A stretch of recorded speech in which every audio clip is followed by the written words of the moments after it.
60,000 करोड़ रुपए का कर्जा और इस एयर इंडिया को लेने के लिए कोई आगे नहीं आ रहा था। और बाद में आए हमारे सबके माननीय जो हमें छोड़कर चले गए रतन टाटा की कंपनी टाटा, जी हाँ, और उन्होंने एयर इंडिया को खरीद लिया। लेकिन जब उन्होंने एयर इंडिया को खरीदा तो लोगों ने कहा कि ये व्यवहारिक नहीं है, ये तो भावनिक डिसीजन है, क्योंकि ये सपना था जे.आर.डी. टाटा का, जिन्होंने एयर इंडिया की नींव रखी। लेकिन उनको ही इस एयर इंडिया से बाहर कर दिया गया, क्योंकि एयर इंडिया को भारत की कंपनी बना दिया गया विमान सेवा की। लेकिन ऐसा क्या हुआ था कि वो कंपनी भारत की बन गई और बाद में इतना दशकों बाद टाटा कंपनी को वो विमान सेवा कंपनी फिर से मिली। ये पूरी कहानी इस वीडियो के माध्यम से समझेंगे कि कैसे एयर इंडिया टाटा से शुरू होकर टाटा पे ही आकर खत्म हो गया और अब एयर इंडिया टाटा के पास है। लेकिन इसके पीछे की कहानी बहुत रोमांचक और बहुत इंटरेस्टिंग है। दोस्तों आइए शुरू करते हैं टाटा से टाटा तक एयर इंडिया का सफर।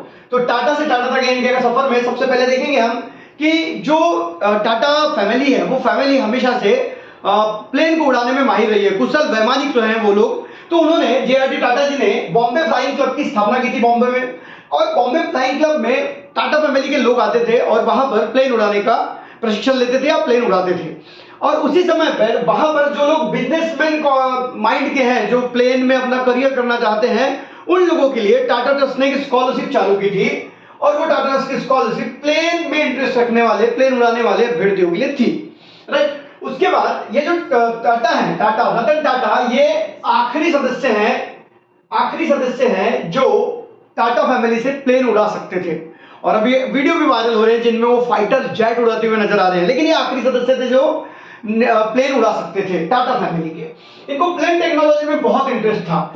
वहां के सदस्य बताते हैं बॉम्बे फ्लाइंग क्लब के कि रतन टाटा जी को प्लेन की टेक्नोलॉजी वगैरह में, तंत्र ज्ञान में बहुत इंटरेस्ट था। और एक बार तो जे.आर.डी. टाटा का एक पुराना प्लेन जिसको सुधारने की जिम्मेदारी भी रतन टाटा जी ने ले ली थी और उस प्लेन को बढ़िया नया करके, मॉडिफाइड करके उन्होंने कंप्लीट किया था। तो ये तो कहानी हो गई कि उनके फैमिली की। अब बात आती है एयर इंडिया का इतिहास क्या है।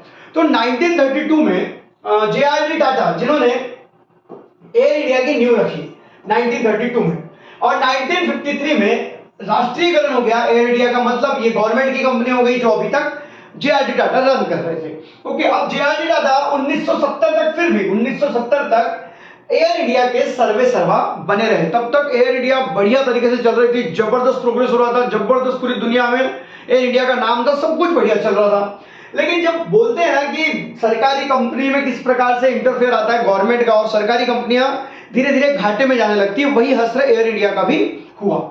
अब खुद की विमान कंपनी बनाने का, खुद की जिस प्रकार से एयर इंडिया, इच्छा तो बहुत थी जे.आर.डी. टाटा की, लेकिन उस समय पर गवर्नमेंट ने बैन करके रखा था प्राइवेट विमान कंपनियों को, प्राइवेट यान कंपनियों को बैन था, तो वो नहीं कर पाए। अब देखिए, जब एयर इंडिया थी तो यात्री प्रिय थी, पैसेंजर बहुत पसंद करते थे एयर इंडिया को। आकाश में आपको महाराज समान सम्मान मिलेगा, ये ब्रीद वाक्य था एयर इंडिया का, और जबरदस्त तरीके से एयर इंडिया रन कर रही थी। लेकिन जैसे ही उसका राष्ट्रीयकरण हुआ 1970 के बाद, जब जे.आर.डी. टाटा वहां से निकल गए, उसके बाद उसके हाल खराब होना शुरू हो गए। और जैसे हर सरकारी कंपनी का हाल खराब हो जाता है, बीएसएनएल के बारे में जानते ही हैं क्या हालत हो चुकी है बीएसएनएल की, क्योंकि गवर्नमेंट सेक्टर में रहने वाले कंपनी के कर्मचारी खुद को बहुत बड़ा साहब समझने लगते हैं और उन्हें पता है काम करें या ना करें सैलरी मिलने वाली है।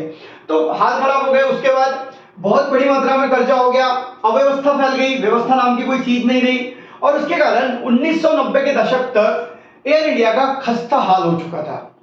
अब बात यह आती है कि 1990 के बाद हमारे देश ने, जब हमारे देश के हाल खराब हो गए थे, अगर आप इकोनॉमिक्स पढ़ते होगे तो आपको पता होना चाहिए कि 1990 आते तक हमारे पास विदेशी मुद्रा भंडार जीरो हो चुका था। तब हम वर्ल्ड बैंक के पास गए और वर्ल्ड बैंक से कहा कि हमारी मदद कीजिए, तो वर्ल्ड बैंक ने हम पे कुछ रेगुलेशंस लगाए। उन्होंने कहा कि पहले तो तुम अपने इकोनॉमी को ओपन करो, क्योंकि हमारे यहाँ पर जो इंपोर्ट होने वाली चीजें थी उन पर बहुत भारी मात्रा में टैक्स लगाया हुआ था। हम बाहर की टेक्नोलॉजी नहीं लाते थे। अगर बाहर के देश को हमारे यहाँ इन्वेस्ट भी करना है तो हमारे देश का कोई दूसरा साथीदार होना, जैसे हीरो ने, होंडा ने हीरो के साथ इन्वेस्ट किया, इस प्रकार का मारुति ने, सुजुकी ने मारुति के साथ इन्वेस्ट किया। तो इस प्रकार का पूरा सिनेरियो हमें देखने को मिलता है। तो हुआ ये क्या, उस समय तक तो बंद था। 1991 में हमने एलपीजी रिफॉर्म को स्वीकार किया, लिबरलाइजेशन, प्राइवेटाइजेशन, ग्लोबलाइजेशन। अब थोड़ा बहुत चांस बनने लगा कि कहीं एक प्राइवेट कंपनी आ सके और देश में काम कर सके। तो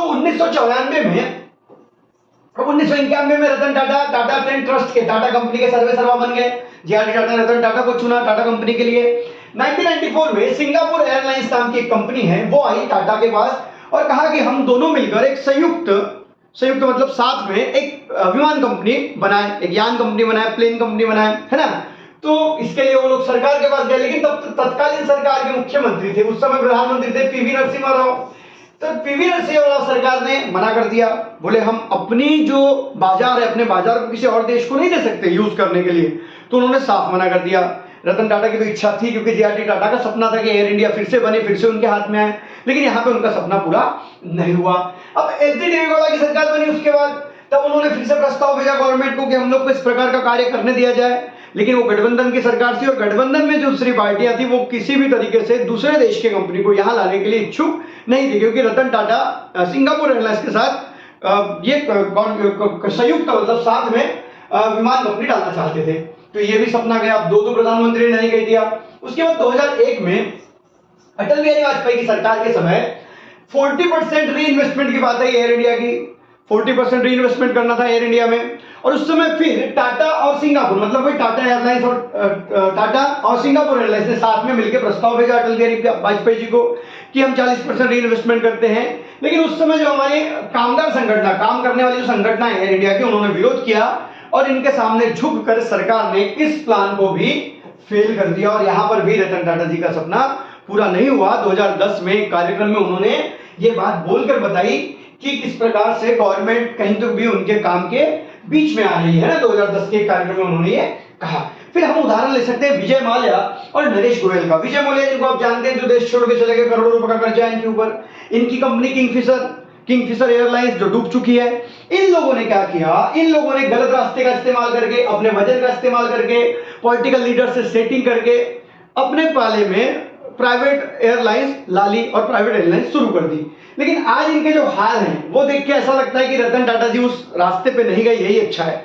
कहा तो यह भी जाता है कि रतन टाटा जी को उस वक्त 15 करोड़ रुपए की डिमांड की गई थी ताकि वो एयर इंडिया या अपने प्राइवेट एयरलाइंस कंपनी शुरू कर सके। लेकिन रतन टाटा जी जो देशभक्त थे, जिन्होंने देश से कभी कोई धोखेबाजी नहीं की, उनको ये सब रास्तों में नहीं जाना था और कोई भी गलत मार्ग को उन्होंने अस्वीकार कर दिया। कोई भी गलत मार्ग का उन्होंने इस्तेमाल नहीं किया एयर इंडिया या खुद की प्राइवेट एयरलाइन शुरू करने के लिए। और देखा जाए तो उन्होंने अच्छा ही किया, क्योंकि आज विजय माल्या और नरेश गोयल जी का क्या हाल है ये आप खुद जानते हैं। इनकी पिक्चर थोड़ी सी बिगड़ी हुई है और खेल गई तो भी डगमगा हुआ है। तो फिर बात आती है फिर से इंडिया के पास कैसा है। तो आप जानते हैं जहां तक 2021 में नरेंद्र मोदी सरकार उत्सुक थी री इन्वेस्टमेंट करने के लिए एयर इंडिया का, लेकिन जब उत्सुकता चरम पर थी तब इस एयर इंडिया को खरीदने के लिए कोई सामने नहीं आ रहा था, क्योंकि एयर इंडिया पे 60,000 करोड़ रुपए का कर्जा था। और तब नटराजन चंद्रशेखर जो कि चेयरमैन है टाटा ट्रस्ट के, वो सामने आए रतन टाटा के मार्गदर्शन में और उन्होंने बोला कि हम एयर इंडिया को खरीदेंगे। और 18,000 करोड़ की डील में जनवरी 2022 में इन लोगों ने एयर इंडिया को खरीद लिया। 60,000 करोड़ का कर्जा था और कोई कंपनी अगर 18,000 करोड़ में उसको फिर से खरीद रही है तो लोगों ने कहा कि ये तो सिर्फ भावनिक डील हो गई, इसमें व्यवहारिकता नहीं दिखती। लेकिन ये सपना था जेआरडी टाटा का, ये सपना था रतन टाटा का। और आज फिर से एयर इंडिया दुनिया में नाम करने वाली है, क्योंकि ऐसे ट्रस्ट के पास आज एयर इंडिया काम कर रही है जिसका नाम आप सब लोग जानते हैं और किस प्रकार से रतन टाटा ने टाटा कंपनी को बुलंदियों पे पहुंचाया है और जैसे रूल्स रेगुलेशन सेट किए हैं। हमें तो नहीं लगता कि आने वाले समय में एयर इंडिया फिर से पीछे आएगी, क्योंकि अब उसकी कमान ऐसे कंपनी के पास है जिसको रतन टाटा रन करते थे, जो हमारे देश के रतन है। दोस्तों, अगर वीडियो अच्छी लगी तो वीडियो को लाइक करें और चैनल को सब्सक्राइब करें। मिलेंगे अगले वीडियो में, तब तक के लिए अलविदा। जय हिंद, वंदे मातरम।